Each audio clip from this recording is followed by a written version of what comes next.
Aquí estamos bajo de agua visitando la comunidad de descendientes de haitianos de acá de Candonga con su presidente, su tesorera económica principal y allá la vicepresidenta. Acabamos de salir de la casa de la descendienta Bodó, se llama Dora Donatien, cumple 98 años hoy.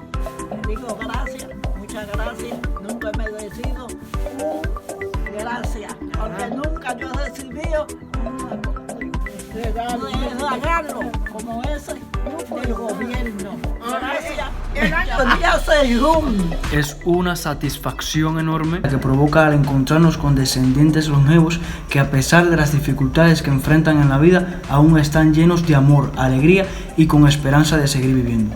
Esto es un estímulo enorme para continuar con nuestra labor con las comunidades haitianas en Cuba. Nos sentimos bastante orgullosos de ver lo bien que está la compañera cumpliendo hoy 98 años, pero con la fortaleza que ella habla todavía y contenta por la visita que le hicimos. De ayudarla en lo poco que pudimos, ella se quedó muy feliz.